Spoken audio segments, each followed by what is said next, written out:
You're listening to Uptown Radio. It's May 12th.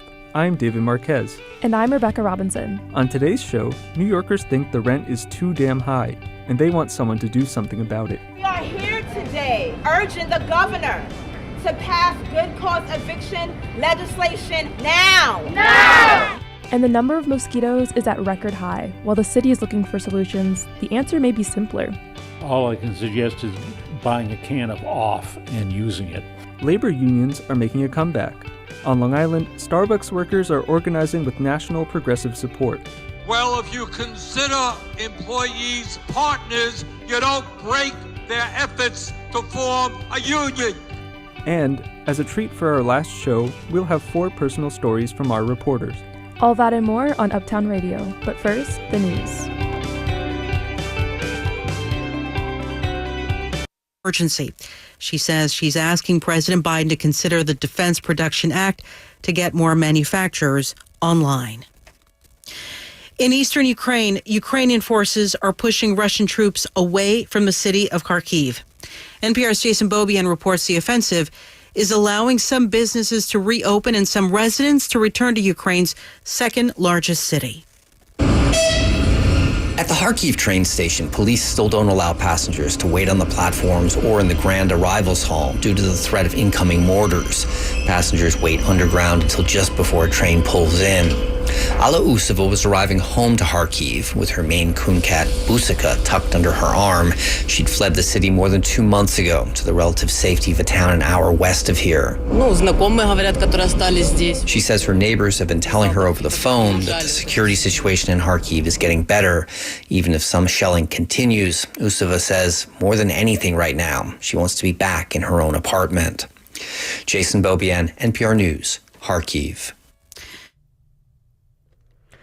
From Columbia Radio News in New York, I'm Elliot Chaparelli. Starting in September, New York City Public Schools will screen students for dyslexia.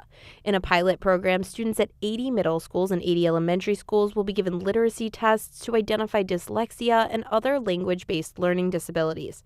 New York City Mayor Eric Adams and schools chancellor David Banks made the announcement at one of the pilot program schools in Harlem. Adams recalled his own struggles with dyslexia. It goes through life.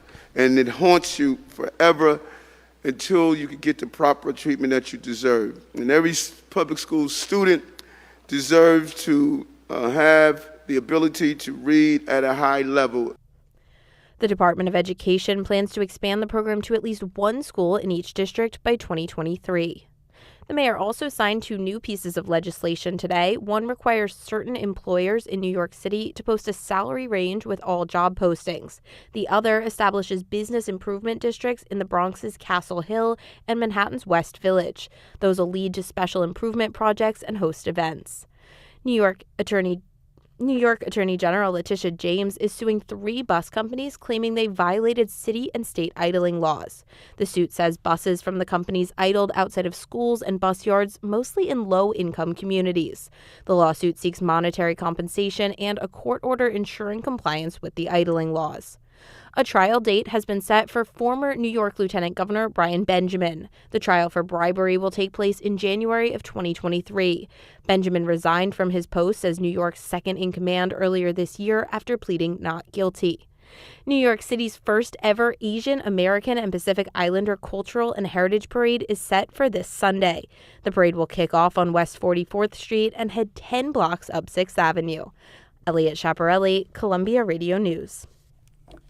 Last week,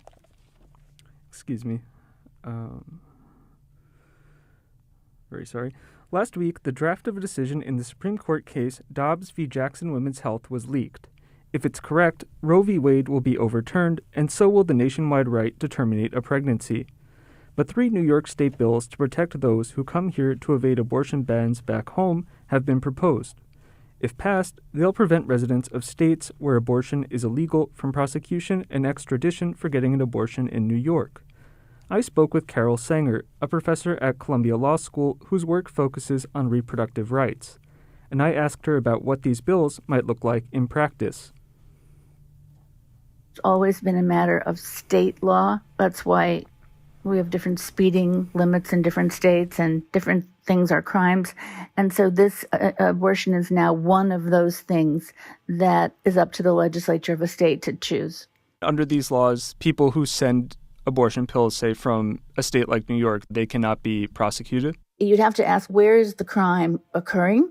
If we have Texas and they say you can't receive abortion pills through the mail, that's one kind of crime. Another would be that for the sender. I suppose you could receive it and not use it unless they pass special legislation saying there can be no transportation of any means of abortion through the mail. And I'm sure states will do that. That will have to go to a court to decide, is that constitutional? Right now, the FDA has made the mailing of abortion pills legal until the end of the pandemic. So for right now, the matter is settled, but it likely will become unsettled.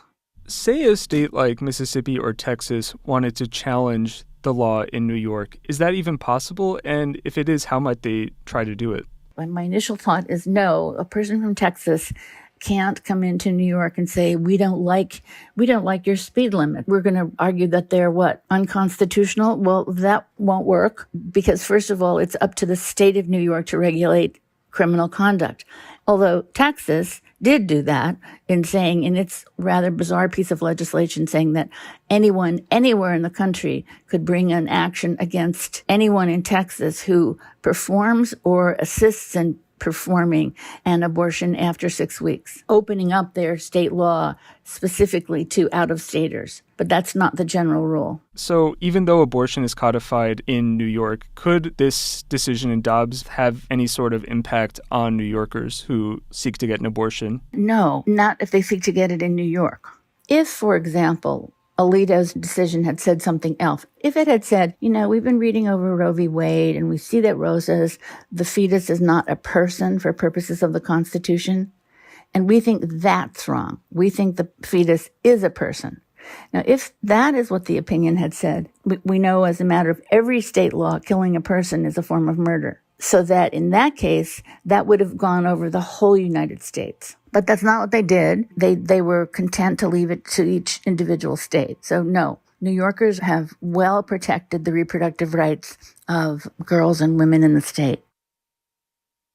That was Carol Sanger, professor of Columbia Law School. In New York City, it's said you're either looking for a job or an apartment. After some residents left during COVID lockdowns, the New Yorkers who have stayed were offered lower rents by landlords eager to fill units. But while the pandemic hasn't ended, the brief era of slightly cheaper rent is now over for most.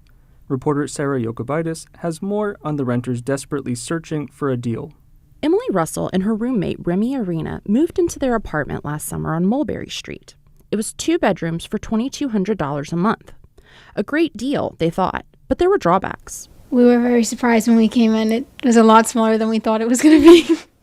I almost had a panic attack when we walked in because it was tiny.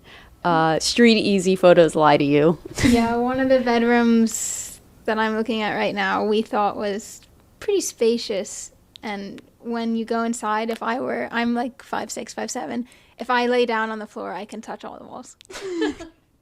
It's like starfish-wise, You can touch all the ends of the walls. Over the last year, they've grown to love their little place. There are exposed brick walls, wood floors, and lots of sunlight. But when the lease ended, their landlord insisted on exercising a clause in their contract. The rent was going up by 60%. That's an extra $750 a month each. I think it's worse right now. I've talked to lots of people who are being priced out of their apartments. Like a lot of people I know, and just walking around the city, I literally hear people talking about moving. I don't know if I'm more attuned to it or if right now lots of people are moving, but it's hard to find an apartment right now. They're reluctant to leave the neighborhood they've come to love, but they can't justify paying the increased rate. It's super exploitative. That's the word that I keep coming to out of my anger. Rent hikes are a major problem right now for New Yorkers like Arena and Russell, who took cheaper COVID rates when the pandemic negatively impacted the city's housing market. Dr. Andy Beveridge is a Queens College professor and demographic expert. He's been studying the city's change of address data over the past 2 years to determine how many New Yorkers left during the pandemic, in addition to how many have returned to the city. I think it's fair to say that based on the change of addresses, that there is people did come back. Whether everybody will ultimately come back, I don't know. Beveridge estimates that about 3/4 of the people who left during the first year of the pandemic have since returned. But the number of people who have come back has made the local rental market even more crowded than usual. Broker fees recently crept back too. The additional fees of around 10 to 15% of the yearly annual rent were banned for a brief period in 2020 by a new state law meant to strengthen tenants' rights. But the fees were made legal again by the state when the real estate board successfully won a lawsuit against the law last year. Even so, not all landlords are hiking the prices. Property manager Mark Weber of Weber Realty Management says he's capped rent renewals at 10% in hopes of keeping tenants in place in the 250 rental units that his company manages across Manhattan.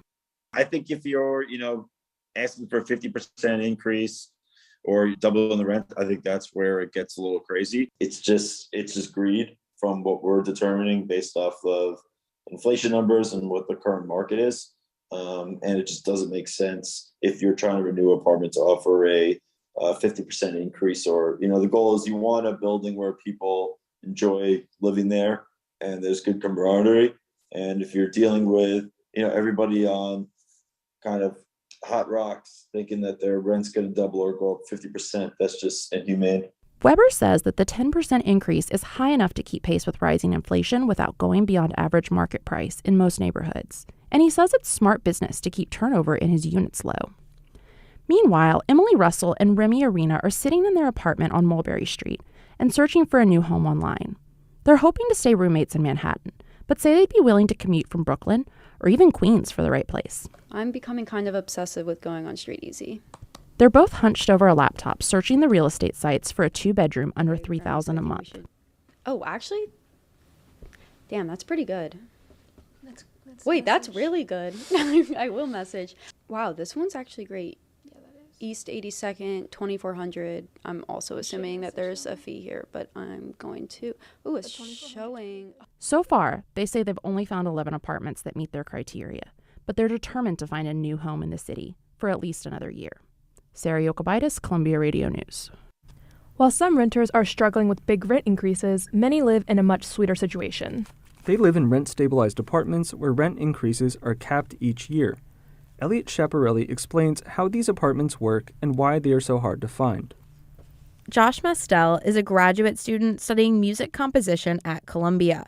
He spent the past few months searching for an affordable one-bedroom apartment, and the first one he visited? I loved it. I mean, I was like, I couldn't believe for the price how big it was. It's a one-bedroom, under $2,000 a month. But as soon as he left the tour, the agent told him the apartment had been snapped up. And that happened again and again and again. In total, I wound up seeing like maybe 8 or 9 places. And maybe 6 of those, it was the same story, where basically the same day I viewed them, I found out that they were taken. But one day, Mastel's partner was helping him search through Street Easy and sent him a listing that looked very familiar. It was the first apartment he had seen back on the market. And I scrambled and grabbed my phone and called the number immediately. And I was like, hello, do you remember me? How much? A little over $1,500, half the average for a one-bedroom in New York City. And as a bonus, he found out the apartment was rent stabilized. Landlords can only raise rents on stabilized apartments by a set percentage decided by New York's Rent Guidelines Board, which is usually much smaller than the usual rent hikes in the rest of the city. But these apartments are hard to find. When renters score a stabilized apartment, they don't want to move. Charles McNally is a director of NYU's Furman Center, which studies housing and urban policy. We know that occupants of rent-stabilized units have longer tenures than those in market rate rentals. Even though rent-stabilized apartments make up half of the 2 million rental units available in New York City, they're in short supply when renters go apartment hunting. McNally says another problem with rent stabilization is that there's no incentive for landlords to fix anything because most of the time, no one is ever going to move. The big debate in cities right now is whether there are other ways to keep the working class in the city without controlling rents. How can you realize some of these, stability benefits, some of these economic benefits for renters without, collateral consequences like, long-term disinvestment and reducing the supply of rental housing? Rent control does set up a weird competitive situation, even inside the same building. Robin Shannon lives in the Bronx. She's been in her rent-stabilized apartment for over 10 years. In the beginning, I didn't think I would stay this long. I really thought I would be buying a house by now. But she does stay because she has a 1-bedroom in a great location for her with high ceilings and a large kitchen in a pre-war building.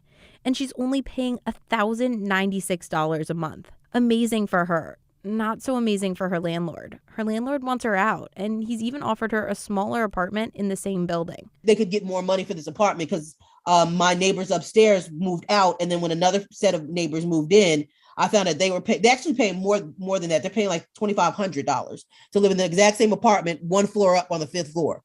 In a rent stabilization world, that's just bad luck. There's no income test, so the family paying double might make less money than Shannon. That's why Charles McNally from NYU says that some cities are looking at alternatives to rent stabilization, where the city might say, give out housing vouchers and outlaw giant double-digit rent increases during housing emergencies. We think that pairing anti-gouging measures like that with targeted tenant-based subsidies provides the benefits of rent regulation without some of the collateral consequences. For now, he says, rent stabilization might not be perfect, but it's the only system New Yorkers know, and it would be hard to change. Rent stabilization is great if you have it, if you're lucky enough to have it. But if not, it's not just that you don't get that benefit, but it's possible you're facing more expensive housing as a result. As the city's housing market continues to rise, the Rent Guidelines Board is considering raising rents on 1-year leases between 2% and 4%. But that increase still pales in comparison to rents for market rate housing. Elliot Chaparelli, Columbia Radio News. And now for the next in our commentary series. Uptown Radio's Claire Grunnett shares a story about keeping control and about letting go of it completely. I'm not allowed to go on WebMD. My mother banned me years ago from going online and checking symptoms I had managed to overthink into existence. When I had a bad headache, it could be a brain tumor. Stomachache, likely something with a kidney. Getting a tick from the long, dry grass in my mother's garden almost certainly meant Lyme disease.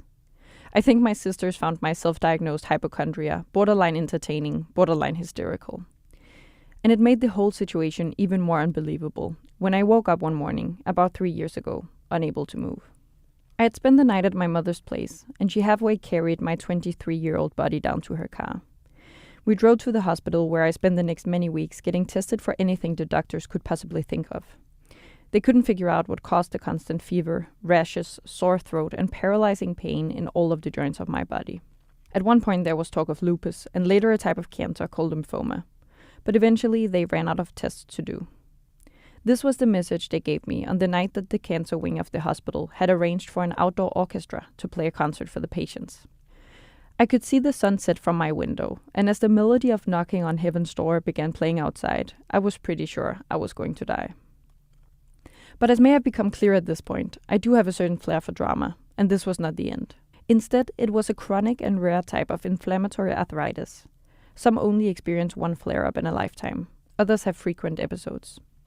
This is probably one of the worst messages you can give someone who has spent her life worrying about rare diseases and freaking out over the smallest of symptoms.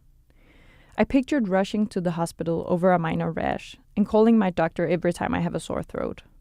I had suddenly been given a very valid reason to worry for the rest of my life. I wish I could tell you here that, ironically, getting an extremely rare disease cured my hypochondria. That would be a good story, but it's also untrue. The catastrophic thoughts still enter my head, and they probably always will. But somehow, lying in the hospital bed I had dreaded for so long seemed to provide a kind of medicine. Previously, worrying had given me a false sense that I was in control, that if only I thought things through, I could prevent them from happening. But ultimately, I wasn't in charge. There was a strange new comfort in realizing that, and when I was forced to let go of the tight grip, in some way it felt like relief. It was after that I packed up my life and traveled 3,843 miles away from home to go to graduate school in New York. At first, both my doctors and my mother were reluctant to accept it, and my insurance company refused to provide me coverage. But I was determined to go because it seemed like the perfectly terrifying thing to do to prove to myself that I intend not to let fear dictate my life. And most days I can still convince myself that that is true. Those are the days I go hiking upstate, far away from hospitals. The days I walk barefoot on the little patch of grass near my house. and the days where I managed to push away the voice inside my head that tells me that the mole on my left shoulder definitely has gotten bigger. Clara says she hasn't worried much while being in New York, but she did manage to find some insurance.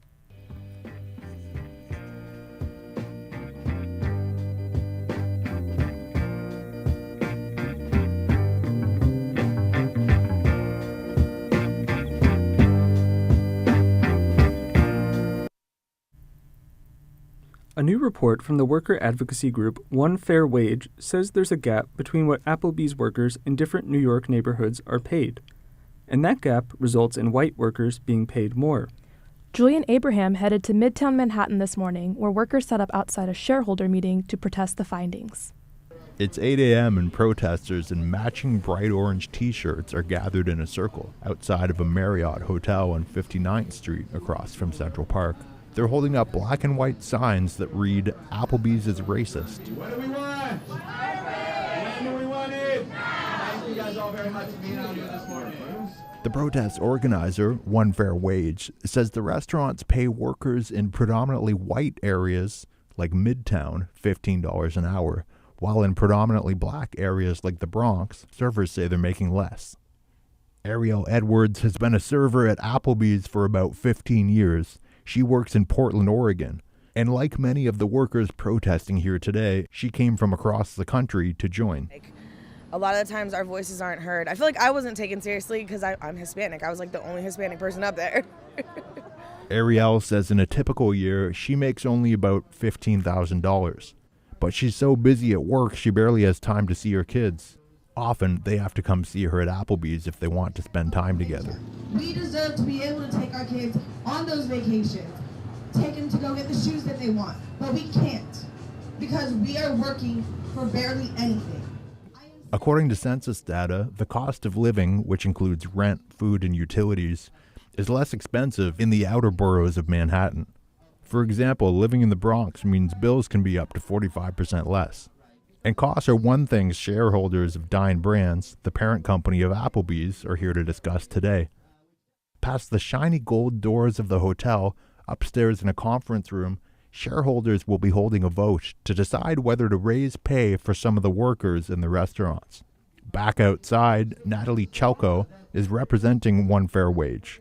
Restaurants are not required to pay their workers the standard minimum wage in New York, $15, as long as those workers can earn tips. But Chelko's goal is to see all restaurant workers get that $15, including the ones who get tips. Well, I mean, I think it just really all goes back to corporate greed, you know? If they're not forced to do so, then they're not going to. That's why One Fair Wage is fighting to make it a law, right? That restaurants should be required to pay the full minimum wage to their employees so that Chelko says she's not sure what the outcome will be of the vote upstairs, but is optimistic. When asked for comment on what One Fair Wage calls racist pay practices, Applebee's, IHOP, and Dine Brand, the parent company, did not respond before airtime. As for the vote, the results will be released tomorrow.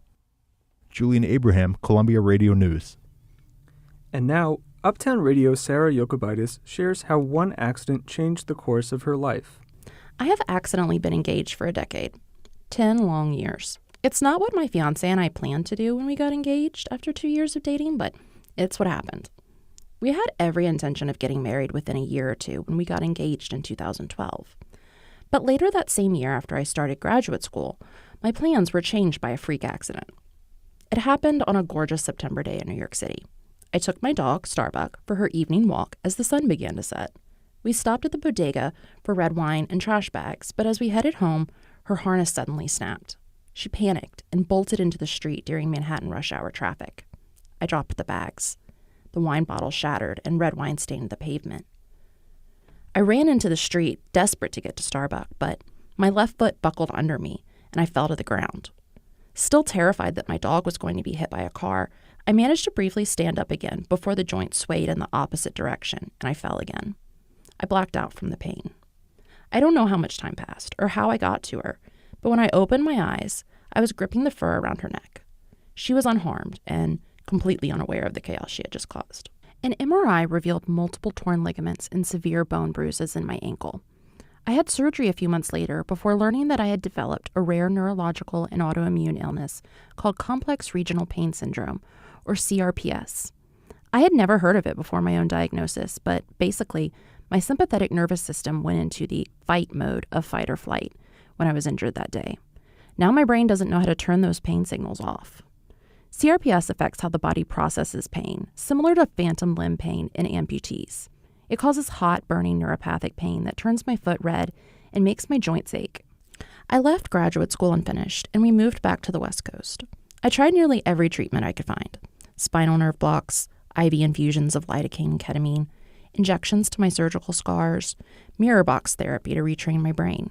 I did desensitization exercises like rubbing a scratchy loofah on my angry foot. Most of them didn't work for me.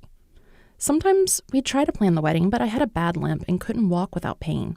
I didn't know how I was supposed to walk down the aisle when I couldn't even go to Target without help. I finally started to get better when I gave up on searching for a medical miracle cure and learned how to manage my pain instead. I know this all sounds very Dr. Strange, but I had to stop seeing pain as something to be defeated and wiped out completely, and instead accept that it will probably always be part of my life. That sounds simplistic, but it's something I still work at almost every single day. I stopped seeing the pain specialist who had recommended procedure after procedure and found a new doctor. 5 years after my injury, I was finally able to stop the opioid pain medications that I'd been taking. Chronic pain has a way of streamlining things for you. When you have limited time and abilities, you quickly learn what is truly important and essential to your life. I didn't know if my relationship would survive my illness. Sometimes when things were really dark, I wasn't sure that I would survive it. But we're planning a wedding for June. There's a box of invitations with little blue flowers sitting on my kitchen table, waiting to be mailed. The dress is ready to be picked up from the bridal shop in Brooklyn. And no matter what happens, we're finally getting married this time, in sickness and in health. Sarah is finishing her graduate degree this month and will marry her longtime fiancé Jason next month in San Francisco.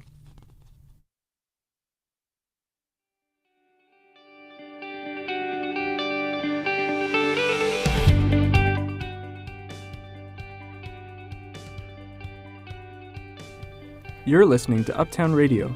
There's more to come. Stay with us.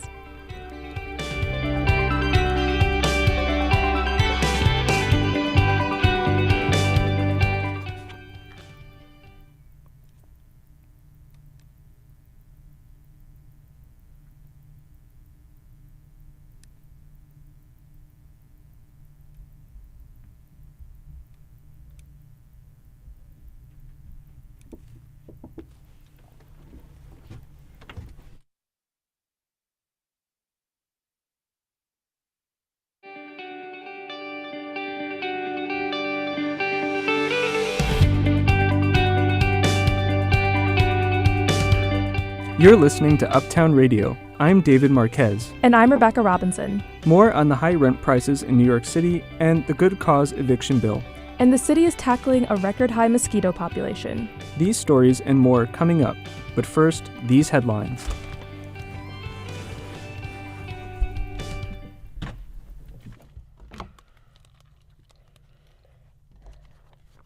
From Columbia Radio.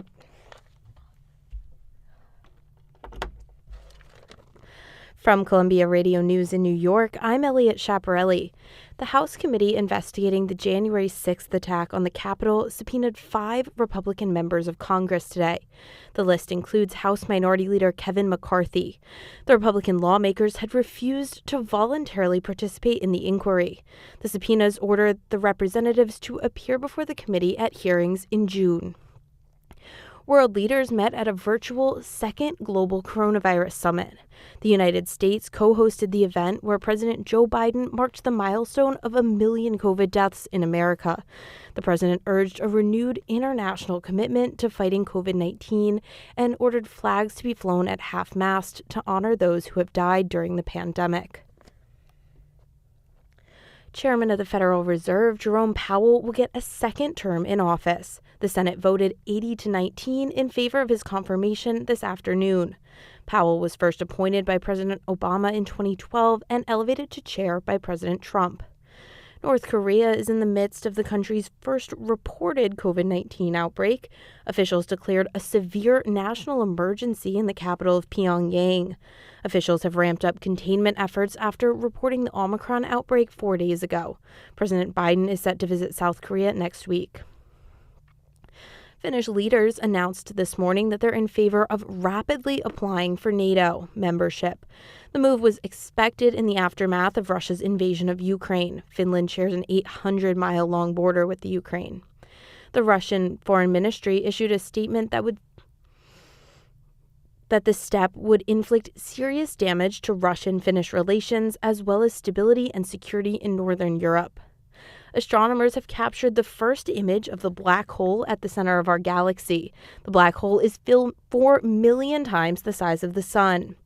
To capture the image, scientists used a powerful array of telescopes on different continents, together called the Event Horizon Telescope. Elliot Chaparelli, Columbia Radio News. This is Uptown Radio. I'm David Marquez. And I'm Rebecca Robinson. As we discussed earlier in the show, many New Yorkers think the rent in the city is too high. For years, the city has been facing an affordable housing crisis. As of today, 1/3 of households are severely rent-burdened, meaning they spend more than half of their income on rent. During the pandemic, legislation was passed to limit evictions, but those rules expired in January. The Good Cause Eviction Bill seeks to make many of those protections permanent. Chantel Destra reports on the bill's potential impact on the city's affordable housing crisis. Good cause now! Good cause now! Good cause now! Last week, housing advocates rallied outside of Governor Kathy Hochul's Manhattan office, calling on the governor to support the Good Cause Eviction Bill. As an upstate, downstate coalition across the state of New York, urging the governor, Kathy Hochul, to pass good cause eviction legislation now. Now. Now. Now. Now. Now. If passed, landlords would be forbidden from evicting tenants without reason, and tenants would have the right to automatic lease renewals. It would also cap rent increases at 3% or 150% of the Consumer Price Index. Fannie Lou Diane is a housing advocate working with local grassroots tenant organizations. She says this work was inspired by her own housing struggles that began when she moved out of her family's place and into her first apartment. You know, I thought I was moving on up like the Jeffersons, but what I didn't know was that it would be a tough lesson that I would learn, and I ended up getting a slum landlord who refused to remediate toxic mold and several pest infestations. Diane says these conditions cause health issues, including sinus infections, fibroids, and gynecological problems. When she withheld rent pending repairs, the landlord evicted her. Diane spent the next 3 years living back home with her family. She says if good cause eviction had been in effect, she might have been able to stay in her apartment and hold her landlord accountable. It would give tenants the ability to contest substandard living conditions like I was doing, without the retaliation behind that. This week, Diane is moving into a new apartment, but she says the past few years of homelessness have taken a toll on her mental health. She often wonders how her life might have been different if she hadn't been evicted. Good cause eviction is not just something just to save tenants from their landlords. It's something that saves lives. Real estate and landlord groups strongly oppose the bill, saying it unfairly burdens landlords and won't solve the problems in the housing market. Lincoln Echols owns and manages a 14-unit apartment building in Brooklyn. Echols is renovating several of the units, and last week he met with a contractor to go over the details. As they walked through an apartment, the contractor suggested replacing some stained floor tiles in the kitchen. Echols is hoping to salvage them. He says the majority of the units are rent stabilized, but he relies on the income of the 3 free market apartments to cover much of his overhead. If I don't have the revenue from those units, the cash flow from the rent stabilized units would not cover my month-to-month operating costs. So the building, or financially, I would collapse. It's a recipe for destruction. Echo says the hefty hot water, insurance, and property tax expenses of his building are all covered by the free market apartments, and that the rental increases outlined in Good Cause are not enough. 3% is not going to cover it. It's just an arbitrary number that sounds low enough to somebody in their head, but it doesn't reflect the economic situation of housing. And in the long run, he says, Good Cause won't help tenants either. It will exacerbate the problem because you either make it unaffordable for owners or you make it so that owners are fed up and exit the market. But many housing policy experts believe that in the short term, Good Cause will increase tenant protections for renters. Good Cause is important in the short term for putting limits on how much rents can go up year to year and giving people stability in their homes. But in the long run, it's important for increasing people's confidence and ability to join in political action on behalf of renters. Samuel Stein is a housing policy analyst at the Community Service Society. He says it's going to take more than one bill to address the affordable housing crisis in New York City. We should always be skeptical of any single solutions to the housing and homelessness crisis, any silver bullets. And so Good Cause won't fix everything. Good Cause doesn't lower rents. Good Cause doesn't raise incomes. There are fundamental aspects of the housing question that Good Cause simply doesn't touch. Eric Colbert is a senior fellow at the Manhattan Institute and has a background in housing, economic, and infrastructure city planning. He agrees Good Cause fails to solve the affordable housing crisis. At its core, he says, it's a problem of insufficient supply. We have rapidly rising rents because there aren't enough housing units being built. And to try to thwart that through rent regulation without dealing with the supply issues is just going to make the situation much worse. As it stands, it's unlikely the Good Cause eviction bill will get passed before the end of this legislative session in June. But additional lawmakers have recently come out in support of the bill, and they plan to reintroduce it in next year's session. Chantal Destra, Columbia Radio News. Mayor Eric Adams says he has ghosts in his house. He's referring to Gracie Mansion, the over 200-year-old building on the Upper East Side that serves as the mayor's official residence. Adams revealed the haunting truth at a recent Yankees game. I don't care what anyone says. There are ghosts in there, man. No, we just had a conversation about ghosts yesterday. Man. I've been in some haunted buildings in my life. Not interested in revisiting those. So. Yeah. Now you see stuff moving there, or all the just time, feel it? man. Yeah? All the time. You know, hear footsteps and all types of stuff. Listen, they creeping around. So our reporter, Lucy Grindon, headed to the mansion to see if she could detect any paranormal activity. Alan Chemerinsky walks his dog Marshmallow in the park surrounding Gracie Mansion every night. When I meet them walking towards the mansion on East 88th Street, Marshmallow seems pretty calm. But Chemerinsky says that when they're in the park, Marshmallow always goes crazy. She might be barking at rats, he says, but he can't be sure. Who knows, because I don't see the rats. And she does actually usually pull me towards the mansion. Really? Yeah. Do you think that she might be detecting supernatural beings there? I'm not an expert, so I don't feel able to say either way. About 5 seconds after Chemerinsky and Marshmallow walk away from me, I decide to follow them into the park to see if Marshmallow will detect anything. And I swear to God, when I turn around to follow them, they've vanished. Nowhere to be seen. I'm kind of freaked out. But outside the mansion, the NYPD officers standing watch are not even a little bit scared. Or if they are scared, they don't show it. If the mayor is hearing ghosts, like hearing noises of people walking around in the mansion, couldn't that possibly be an intruder? Isn't that a concern? The only response I get is a gate closed in my face. So if you want information about how the NYPD protects the mayor from ghosts, who are you going to call? One of the officers said I should call the Deputy Commissioner of Public Information. The only ghost expert I could find was John Deckers. He gives ghost tours of Greenwich Village. I met him last night in Washington Square Park. He believes in spirits and says that it's entirely possible Gracie Mansion is haunted. And it doesn't even have to be from a gruesome murder that happened there. You could die at the ripe old age of 90, of natural causes. But let's say maybe you had a traumatic event that happened to you that happens at a specific, instance. Maybe your spirit will be drawn to that part because there's a lack of closure for some reason there. Maybe somebody had a conflict with one of the mayors and for some reason is drawn to that location. Deckers says that spirits can come back to haunt the places that cause them grief in life.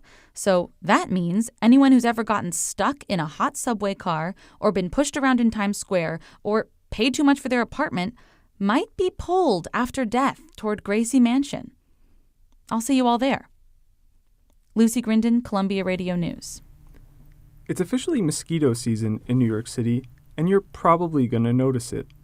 In recent years, record-breaking numbers of the insect have been plaguing the boroughs. More mosquitoes means more diseases, like West Nile virus. The city is trying to fight back to reduce the mosquito population, but as Claire Grunnett reports, climate change makes that a complicated task. One September afternoon, 3 years ago, Doug Newton couldn't seem to get out of bed. It was actually our wedding anniversary. We were supposed to go out to dinner, and I couldn't get up, and I was just really tired. Doug lives in a Brooklyn townhouse with his family. He doesn't remember much from that day. His wife, Kathy Newton, says she thought he had the flu. He couldn't even sit up on the couch. He could sort of just, fell over. Really? So we went back to bed, and then he said, I don't think we're going to go out for our anniversary.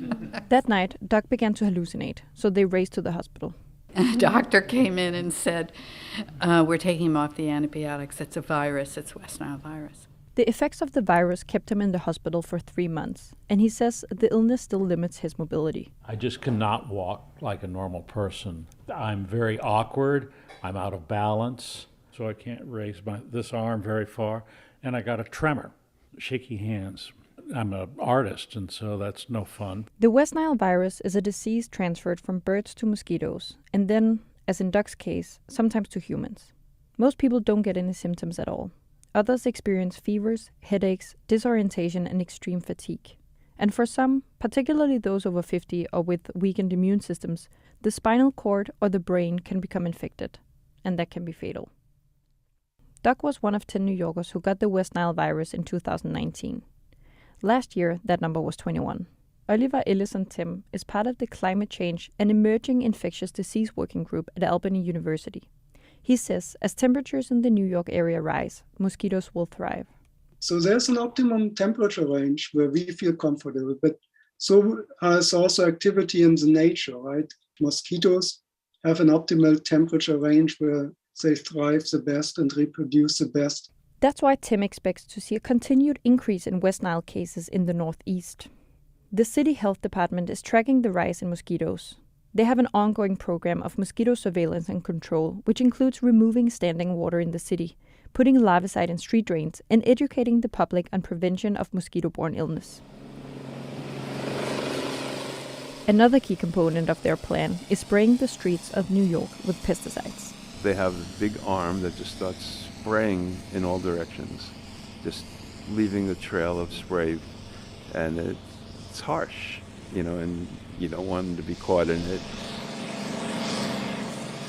Mitchell Cohen lives in Coney Island, and he says the trucks drive by his house spraying clouds of pesticides.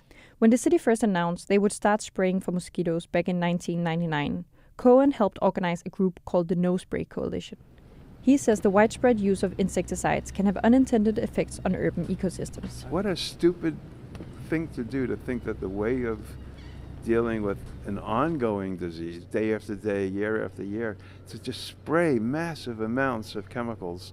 They don't even think what happens to the birds, what happens to the frogs, what happens to the dragonflies that eat mosquitoes. I reached out to the City Department of Health, and they declined to comment on their use of pesticides. In their official mosquito control plan, they acknowledged that there may be negative impacts associated with spraying, but they emphasize that pesticides are used only when it's necessary and only when spraying can reduce the risk of disease. Some researchers agree that blanketing neighborhoods with pesticides might be a necessary last resort, but only after trying more targeted methods of fighting insect-borne disease. Maria Dioguaza is a professor at the Department of Ecology, Evolution, and Environmental Biology at Columbia University.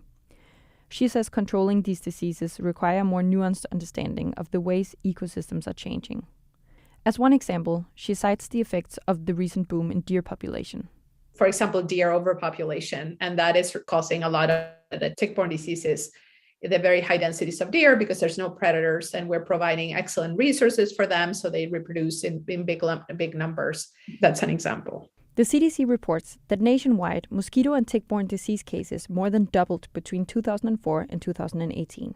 Climate change researcher Oliver Ellison-Tim says that overall, insect-borne diseases will likely continue to increase in the near future, but the science remains uncertain. The lessons that we learned in the climate research community in general is that the more we are able now with our models to look at regional impacts, we can take into account more processes, more factors, and the story gets more complicated. In other words, warming causes ecosystems to change in complex and unpredictable ways. There are nonlinear effects that makes our life more interesting, but also more complicated to predict or project what will happen with the growing warming. Maybe there will be more mosquitoes because of rising temperatures, but that increase could be cancelled out by changing humidity levels.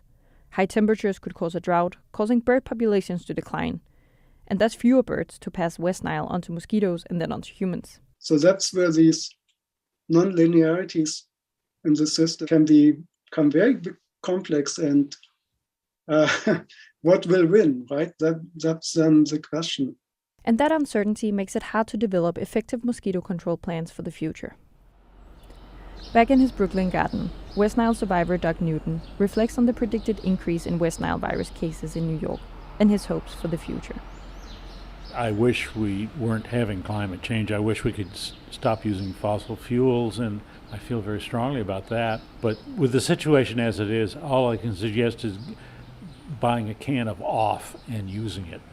The health department will continue spraying pesticides throughout the city beginning by the end of this month. Clark Ronald, Columbia Radio News. After decades of decline, organized labor appears to be making a comeback. And New York City is a major hotspot. It's home to the country's first unionized Amazon warehouse and some of the first unionized Starbucks stores. Of course, New York is a liberal city where unions have strong support. But in its much more conservative suburbs, can this new labor movement find the same success? My co-host David Marquez went to Long Island to find out. When you walk into a Starbucks on Long Island, it probably looks like any other. There's the dim lighting, the roaring blenders, the teenagers snapping pics of their tricked-out frappuccinos.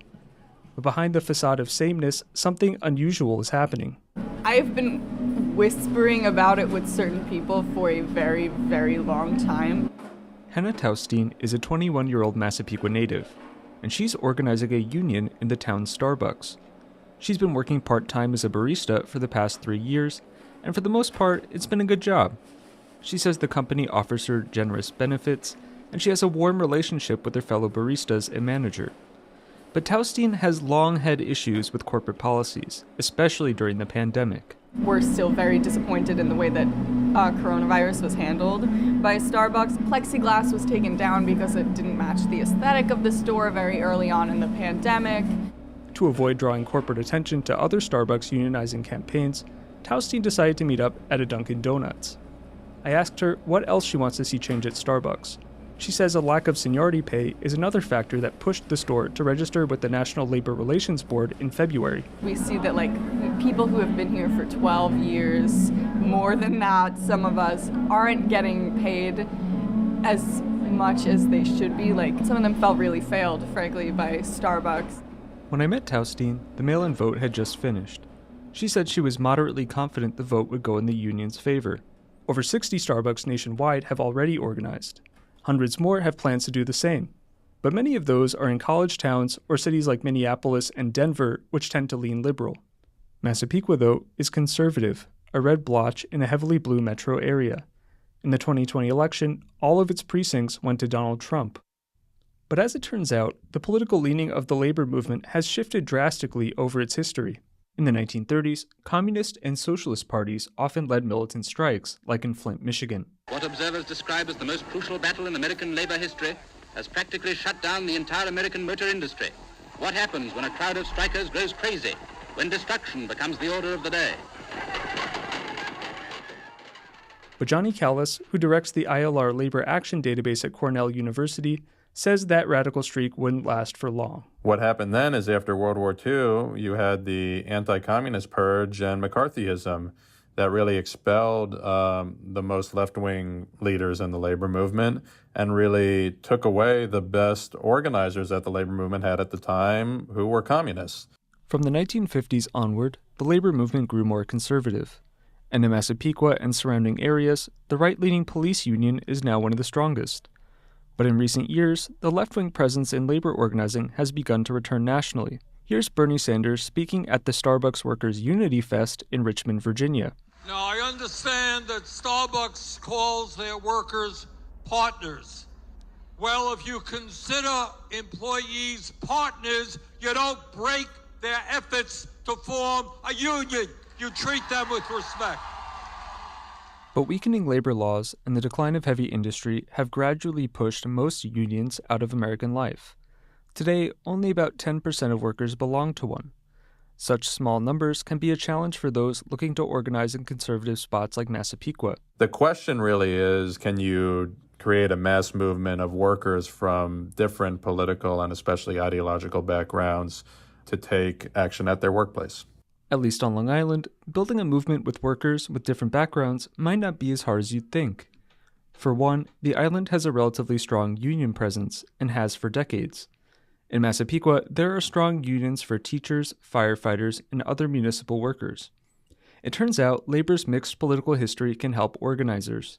Marianne Trisciati, director of the Labor Studies program at Hofstra University, says Long Island as we know it wouldn't exist without that union density. Much of the suburbs here were built on union labor, not just like the actual building, but people had union jobs and they bought houses and raised families. I know we have a reputation, and I think rightly so, for political conservatism, just in general, a kind of, a white suburban kind of ethos. But there also is a considerable labor history here.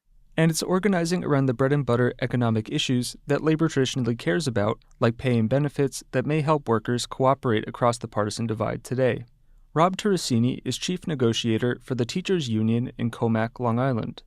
He's a registered Republican who considers himself a moderate. With my positions, I'm in a lot of discussions regarding, policies and contractual issues, and we don't really ever discuss the political side of it. Turricini says getting better pay and benefits for union members is the real focus. Job protections are important for everybody. I think everybody on both sides are coming together with regards to making sure that, the workplace is safe and has good wages, good health care, and equitable. And Starbucks organizer Hannah Taustein says the same is true. She identifies as a democratic socialist and reads feminist philosophers like Simone de Beauvoir in her spare time. She couldn't be more different politically from Turricini, but both, when it comes to organizing, have found common ground. Some of our biggest supporters in terms of the union have been from coworkers who lean more conservative in their views. So I was honestly expecting the schism to be between liberal and conservative, but it ended up not being like that at all. Starbucks didn't respond to a request for comment about concerns from labor organizers in time for air. But for organizers, that strategy of unifying workers by focusing on the issues paid off. Big time. Just one day after I met Taustein in Dunkin' Donuts, Massapequa Starbucks became the first unionized shop on Long Island. David Marquez, Columbia Radio News. Next in our commentary series, Uptown Radio's Mark Gilchrist tells us how being near to death led to his non-traditional life. I haven't lived what most people would consider a conventional life. I've spent much of my life working, studying, and traveling in Asia, Europe, the Middle East, and Latin America. I've always been in a hurry to find meaningful experiences. As I think back, so much of my eagerness to explore the world came out of the events of a single year. When I was 7, I lived with my parents in Omaha, Nebraska. I was in first grade. There was another boy in class who was having trouble with schoolwork, so my teacher asked me to help him, and we became friends. Early one morning, my mother rushed into my bedroom, pulled off my covers, and said that I needed to come into the living room quickly. There on the TV was live coverage. A boy had been hit by a school bus and killed. They announced his name. It was my friend. I was devastated. Part of me still misses him. Not long after, my great-grandmother passed. I remember watching her coffin being slid into a wall of a huge marble mausoleum. Witnessing this so stunned me I had to go to school counseling to get out of my shell and start talking again. Finally, that same year, I tested positive for tuberculosis. I didn't have any symptoms, but I was put on a medication, started yearly chest x-rays, and told to never ever smoke. My doctor warned me that I'd be lucky to live through my teenage years, since I still had the seeds of TB within me that could activate at any time. All that left me with a feeling of being in a hurry, eager to start living. I was always a reader and read the paper voraciously every day. I knew there was a big world out there to experience. All this nearness to death made me wonder, if life could be so short and so unpredictable, how did I want to spend it? By the time I was in high school, I knew I wanted to travel and see the world, though I didn't have a very specific plan. My first trip overseas, I volunteered on an archaeological dig outside of Amman, Jordan. When I was 23, I was invited to study at a think tank in Singapore. I spent the next 20 years, mostly in Asia, working in publishing, newspapers, and media.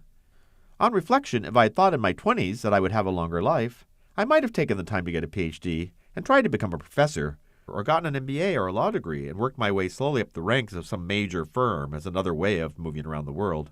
And I probably would have had more money and job security that way too. But I think I've had a more exciting and interesting life than I might have had if I had gone down some of those more traditional paths. And now, in my mid-50s, I am still amazed that I have lived past the age of 30. I've come to welcome the serendipity of life. Some people collect coins or porcelain. I collect experiences. Mark Gilchrist studies strategic communication at Columbia University.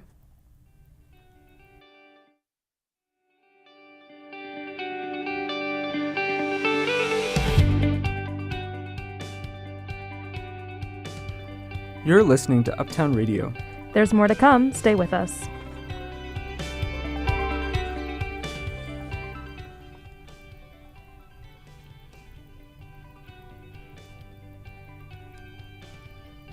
You're listening to Uptown Radio. I'm David Marquez. And I'm Rebecca Robinson. Astronomers have finally been able to get a close look at the black hole in the center of our galaxy. And an investigation into new alternatives to the stock market. These stories and more coming up.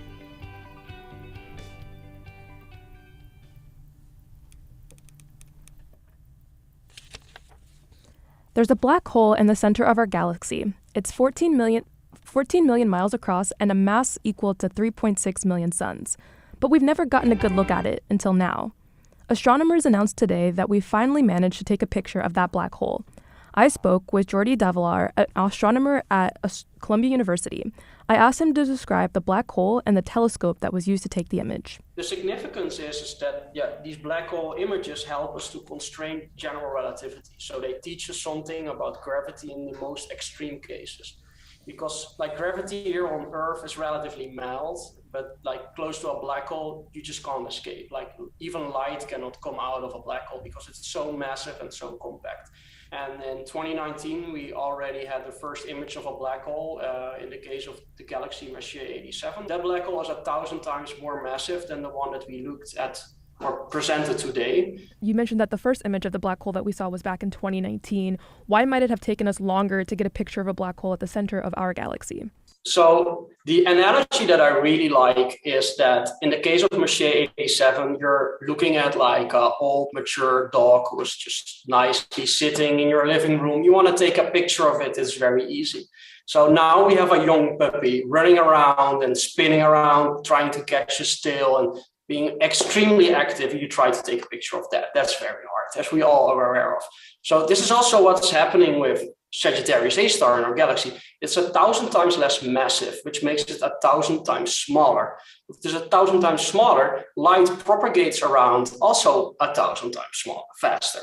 So Sagittarius A star changes its appearance every couple of minutes because everything goes a lot faster. And when you say change appearance, what exactly are you referring to? Yeah, so there's all kind of material flowing around the black hole, which is responsible for the emission that we see. So the way this looks like changes every minute, right? It's moving around as we are looking at it. You can a black hole looks a little bit like water in a sink. If you put the tap open, you see the water swirling around your sink, right? This is also how a black hole looks like. So if you have a very slowly moving water stream, things don't change that rapidly. But if this material is floating around fast, you will all see like kind of like wrinkles and bright spots and blobs of material that move around as time goes by.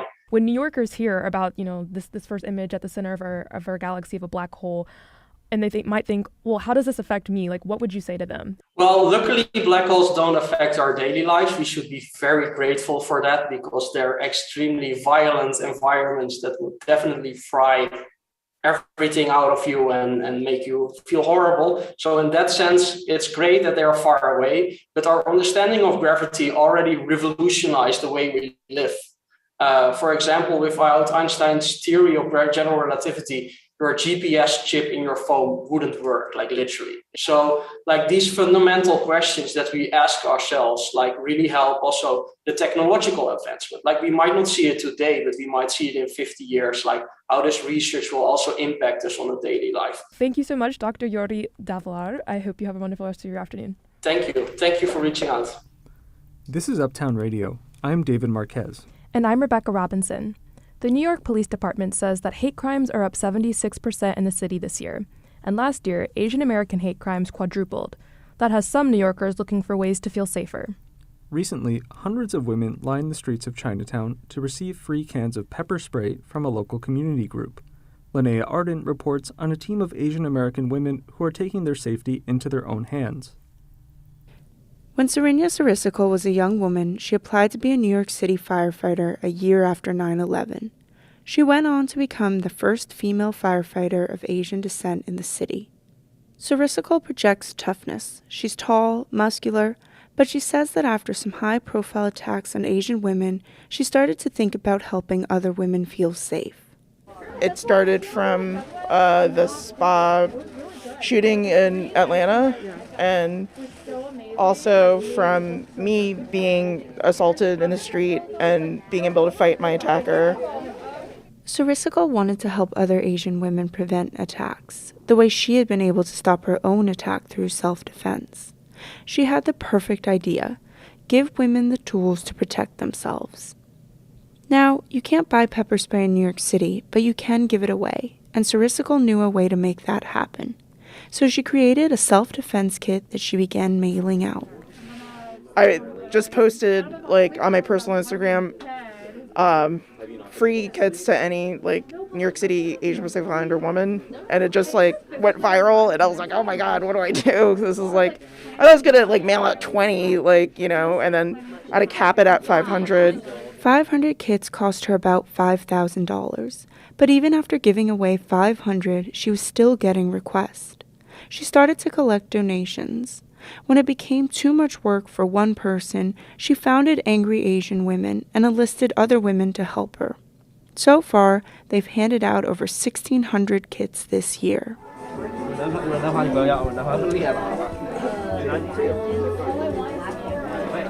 On a recent Saturday, Sarisical was at You and Me Books, a cozy shelter from the rain in Chinatown with fairy lights and dark wood shelves lined with Asian authors, handing out the kits with a bunch of supporters and one canine one. Who's this? I gotta know. Carla? Attention. You can pat her. Really? Oh, you're friends? Oh my god, she's so cute. The group had assembled pink and white paper bags with self-defense keychains and tools like a kubaton, a pencil-looking metal stick. They include a pepper spray, an alarm, a kubaton, a hand sanitizer, a cute little poof, and in 3 different colorways, pink, black, and red.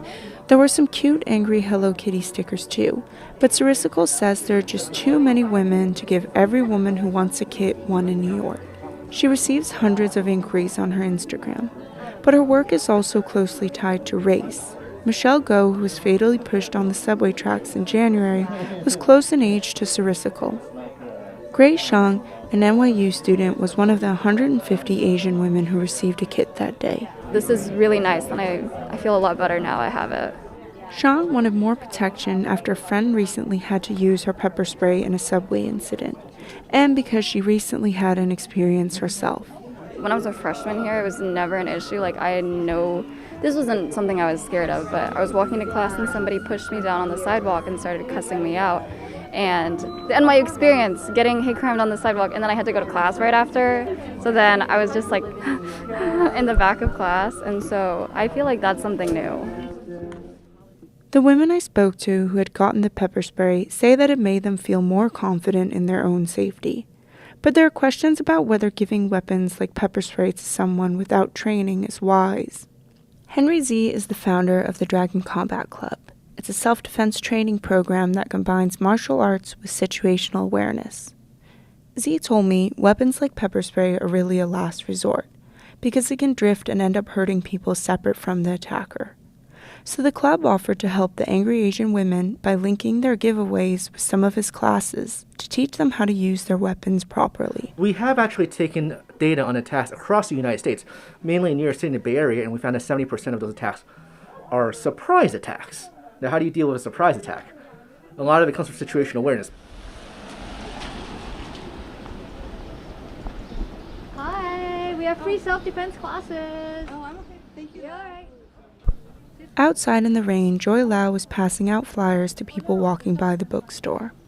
Her friend had been attacked by the same man who's accused of murdering Michelle Go shortly before the incident.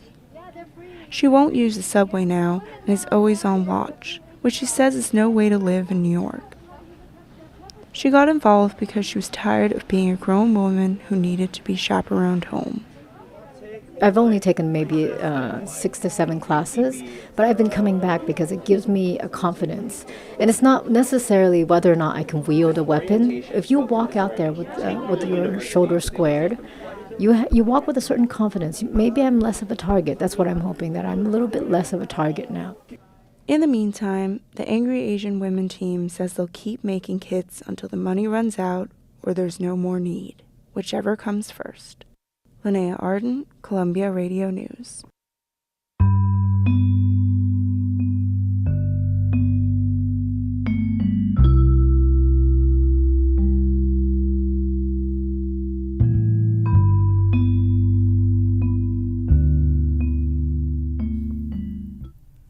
New alternatives to the stock market are popping up in New York City, like mushrooms after a spring rain. One new exchange offers shares in commercial buildings. Another lets investors bet on the outcome of events, like who will win an election. But investing is almost always risky. Mark Gilchrist investigates why so many of these new markets have been appearing and if they increase investor risk. Marie Floro lives in New York. She's an analyst at a hospitality company. She invests in traditional mutual funds to save for retirement, but she also loves to trade cryptocurrencies. Currently, I think I'm invested in about 15 cryptocurrencies on Coinbase. Coinbase is an app that lets users buy, sell, and store cryptocurrencies. The exchange listed on NASDAQ last fall. It's part of the new trend of alternative exchanges going more mainstream. I like it because it has volatility. It's perfect for day trading because you could always, when you enter and pull out at the right time, you could really make great money. And it's fun. Flora holds up the Coinbase app on her cell phone. It has brightly colored charts showing the value of each of the different currencies she owns. The app lights up like a slot machine. Her eyes dance with excitement when she looks at the display, even though she suffered a huge trading loss recently. Floro had $3,000, and she's lost almost half of that. This is a gamble. I personally love gambling. Even I like the thrill of it. I have had great returns. I mean, during the pandemic, it had become an extra source of income. And with this, you could always sell. But she hasn't stopped. She still trusts Coinbase. It's one of the many new exchanges enticing investors like Floro to bet on high-risk assets like cryptocurrencies. But many financial titans, including Warren Buffett, question if cryptocurrencies have any long-term value at all, which means investors could lose a lot. And Coinbase is regulated. Its listing on NASDAQ can make it appear that NASDAQ is approving the app. It's trustworthy, which is kind of difficult when you're in crypto. I think that being listed on NASDAQ makes Coinbase more reliable. It has more credibility. It is like, a publicly traded company. So I think, they need to be transparent about their numbers and everything. And I think I prefer that. Professor Kevin Mirabile teaches finance at Fordham University's Gabelli School of Business. He says one reason for the growing popularity of the new exchanges is the wealth gap in the U.S. It's created a sense of despair among many young people, so they feel the system is rigged against them and favoring the wealthy. And that's made do-it-yourself investing with alternatives like Coinbase more popular.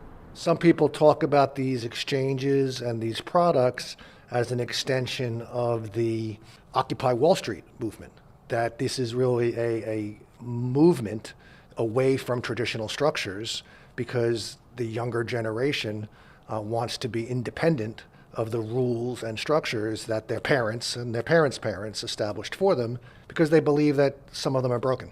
Mirabile says young investors are skeptical of traditional offerings like mutual funds. They're willing to take a gamble, and often they think it's the only way they can get ahead. So as a result, the get-rich-quick scheme, the make-a-quick investment, let's all follow the crowd approach to investing has become very popular. Lex Markets is another of the new investment options. It sees itself as offering investors an opportunity to participate in a sector that historically has only been open to the wealthy or corporations. Real estate. It lets owners of expensive buildings such as office towers, warehouses, and apartment buildings sell small pieces to raise cash for just $250 a share. But there's a potential problem. Building owners tell Lex Markets what they see as the value of their property. That means the owner of a $10 million skyscraper could tell the app that its tower is worth $20 million and try to overly inflate the price that everyday investors would pay for their small slice. Jesse Dougherty is Lex Markets' co-founder. He says things like this are possible, but the company is on the ball to stop it. Yeah, so we're definitely super conscious about that. And, we do throw out most of the buildings that come at us because of this exact thing. Our diligence team takes a look at the tenants of the building, the expected cash flows, the risks, and then if we can get to a valuation we agree with the owner on, and it's, the type of asset we want to take to market, then we proceed with the offering. And then there's Kalshi, a new market also out of New York City. In some ways, Kalshi seems more akin to gambling than traditional exchanges like the New York Stock Exchange. You invest by placing a bet on a future event, like whether it will rain next week in Iowa. Each wager costs less than $1, but the losers get no money back. There are other ways to use the app. Investors can try and sell bets they've made ahead of the date, but that can be complicated to figure out for the average investor. Kalshi says on its website that its top 10% of traders win 59% of the time. Translation: investors with expertise win disproportionately against newbies. When you invest in traditional stocks, even if the prices go down, you still have something. But when you lose on Kalshi, you've lost your entire investment. Professor Joshua Mitz at Columbia Law School is an expert on capital markets. I asked him if platforms like this could be dangerous for average investors. I think the question of whether we should prohibit zero-sum trading in general is a question really having more to do with how we think about gambling in society. It's sort of a part of the human DNA, if you will. Casinos have been around for a very long time. Mitz says it's hard for the government to pick and choose what investors can and can't invest in. Still, this is the first time the Commodity Futures Trading Commission has authorized a market like Kalshi. Marie Floro, the cryptocurrency trader, says that betting on events on Kalshi sounds exciting, but it seems too risky right now, even to her. But even with interest rates rising and her portfolio plunging more than 40% in recent weeks, she is still committed to her Coinbase app trading. Yeah, I lost money, but I've also already gained last year, so pretty much this is my play money. I'm okay with a gamble for now. I weigh the risk and reward, and I think in the long run it's going to pay off. And soon, Flora will have more places to invest. This fall, CoinCheck, a cryptocurrency trading platform in Japan, is also expected to list on NASDAQ. During 2020, there were 11 million monthly Google searches for ASMR. It's a phenomenon that's grown and spread during the pandemic, and it stands for Autonomous Sensory Meridian Response. Listeners say they feel a tingling sensation as they hear recordings of ambient sounds like tapping, whispering, and drinks being poured. ASMR is most often available on YouTube. Hey there.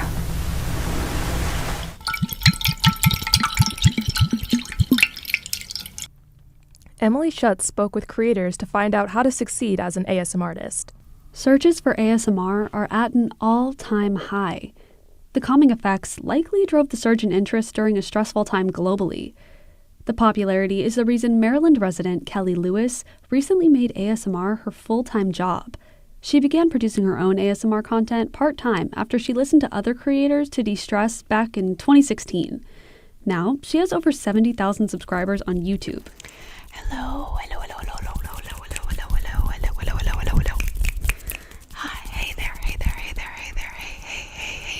People will pay for tingles. Top creators earn over $1 million per year.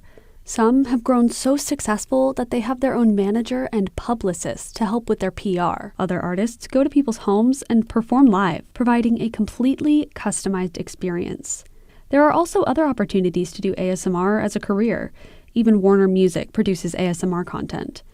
Although Lewis, known online as Kelly Belly ASMR, doesn't make $1 million, the pandemic brought her financial stability. I kind of knew that it was going to be something that would be able to support me financially. I think for a lot of people who have a lot of subscribers and a lot of viewers, like they definitely are doing fine. Like that's definitely a lucrative career for people. She acknowledges that the past few tumultuous years boosted a lot of ASMR artists or ASMR artists' careers, including her own. I saw during the pandemic, I think there was a lot of need for ASMR. And so there were a lot of creators that came onto the scene. They were trying to keep up with the demand from viewers like Inez Leong. Leong is a photographer based in New York City. She started listening to recordings of typing, tapping, and whispering during the pandemic to stimulate human connection and fall asleep. That's when the ASMR videos start showing up, especially for co-working environment, people whispering because you miss that interaction. So, anecdotally, ASMR calms people down and helps those like Leong, who would otherwise be tossing and turning all night, to do this.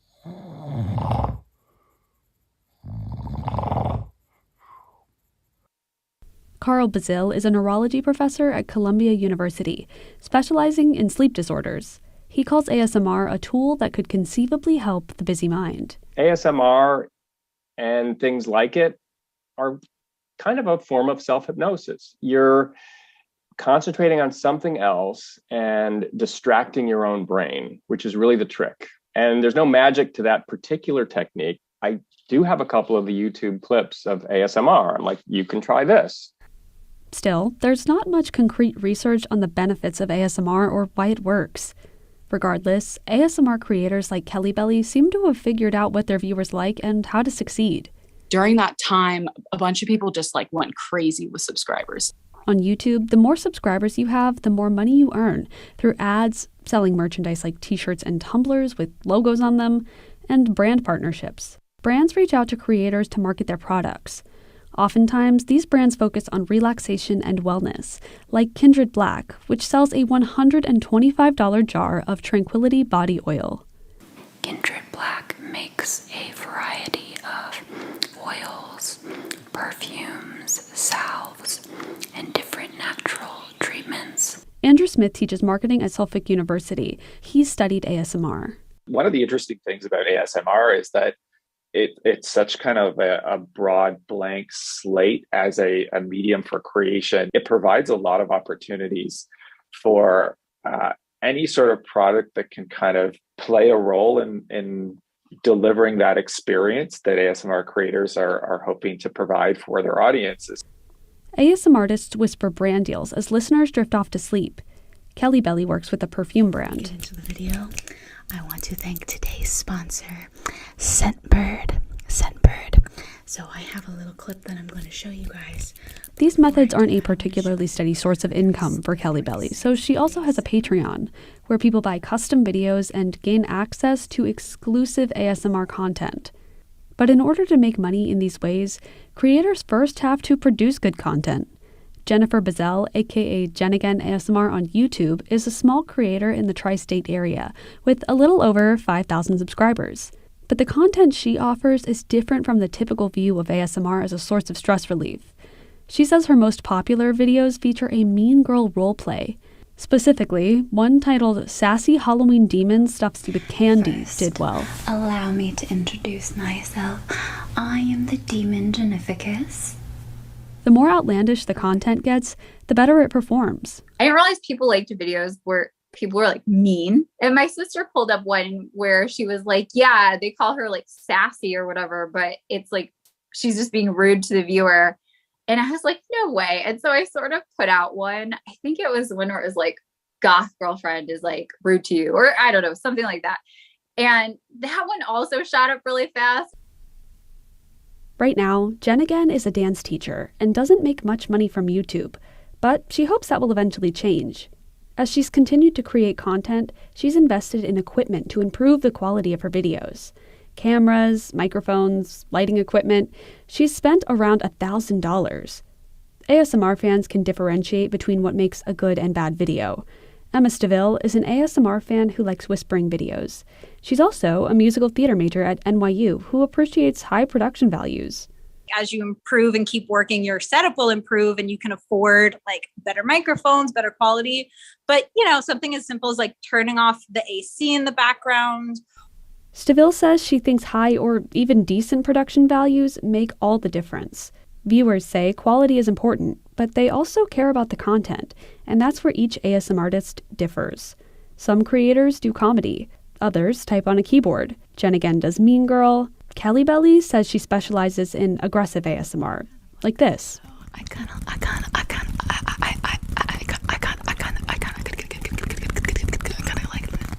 It was so different than the regular slow stuff, and I felt like it more matched my personality and like what I would want to bring to the table in terms of ASMR.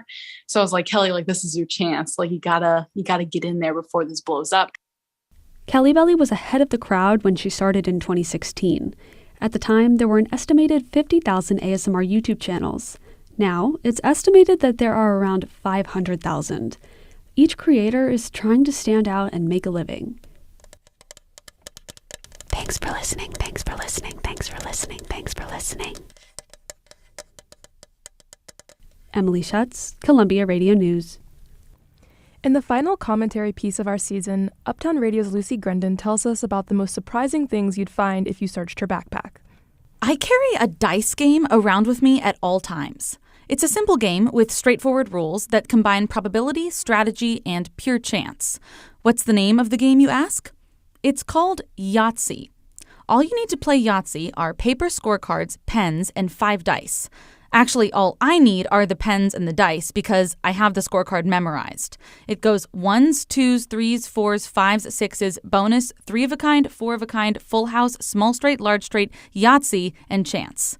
At my parents' house in Los Angeles, we keep our scorecards, our dice, and 2 blue ink Pilot Precise V7 Yahtzee pens wrapped in a green placemat in a kitchen drawer next to our other miscellaneous stuff. We've got yellow highlighters, binder clips, postage stamps. Most people would just call this drawer the junk drawer. In my family, it's the Yahtzee drawer. When I'm home, I play Yahtzee with my mom at least once a day. Sometimes we talk with each other while we play, but other times we play because we're too tired to talk anymore and we just still want to spend time together. We'll be sitting at the kitchen counter and one of us will say to the other, "Do you want to play Yahtzee?" And the answer is always yes. Sometimes when I'm not at home, my mom will sit at the kitchen counter and play Yahtzee all by herself. She calls it Yahtzee Solitaire. I've tried it too, but it just makes me sad. For me, the point of playing Yahtzee is to connect with another person. I'm in grad school right now studying journalism in a pretty tough program. I'm often so overwhelmed with work that I feel like I don't have time to connect with other people. Getting all my assignments done sometimes just feels impossible, so I keep my head down and I try to plow through, which can be pretty isolating. Earlier this semester, I had this one really bad day. I knew I hadn't done a very good job on my latest story, I was drowning in deadlines, and I was just feeling down on myself and pretty lonely. After my class ended that night, I stayed behind to do some more work. Another student, David, was the only person left in the classroom with me. We'd both had a long day, and he probably just wanted to go home. But once we'd both finished what we were working on, I turned to him and I said what I always say to my mom. "Do you want to play Yahtzee?" I really expected David to say no, but he said yes. So I reached into my backpack, I pulled out my dice, and I taught him how to play. He was a total natural. And more importantly, he loved it. Since then, we've played a few more times, and we've become pretty good friends. I can talk to him when I'm having a difficult day, and I can be honest about feeling overwhelmed by school. When I ask someone new if they want to play Yahtzee, it's really an invitation to friendship. I hold on to all the scorecards from the people I've taught to play over the years. I keep them in my backpack with my pens and my dice in a small, clear, old Ziploc bag. I have 7 scorecards now, from Cecilia, Elena, Dylan, John, Caroline, Isabella, and now David. Carrying those filled scorecards helps me to feel less alone, like my friends are with me, but the blank scorecards are really important too. They remind me to keep myself open to the possibility of new connections. After grad school, I know that I'll still be busy, and I'm sure I'll sometimes feel overwhelmed and alone, but I'll keep carrying Yahtzee in my backpack, and hopefully I'll find people to use the blank scorecards. Lucy Grindon says if you'd like to play, let her know.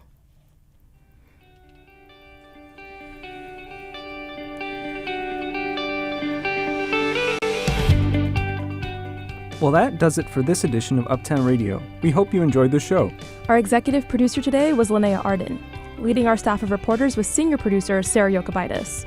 Our day reporters were Lucy Grindon and Julian Abraham. Director Clara Sophia Daly led our studio production team with Clara Gurnet and Emily Schutz. Our web editor, Mark Gilchrist, got the stream live to the web. Elliot Chaparelli produced the news, senior editor David Newtown, and assistant editor Chantel Destra led our copy team. Our instructors, Sally Herships, Robert Smith, Ben Shapiro, and Haley Zhao advised our staff. I'm David Marquez. And I'm Rebecca Robinson. Uptown Radio is live on Thursdays at 4. From all of us here at Uptown Radio, thanks for listening to our last show of the year. Until next time, you can always find us on uptownradio.org.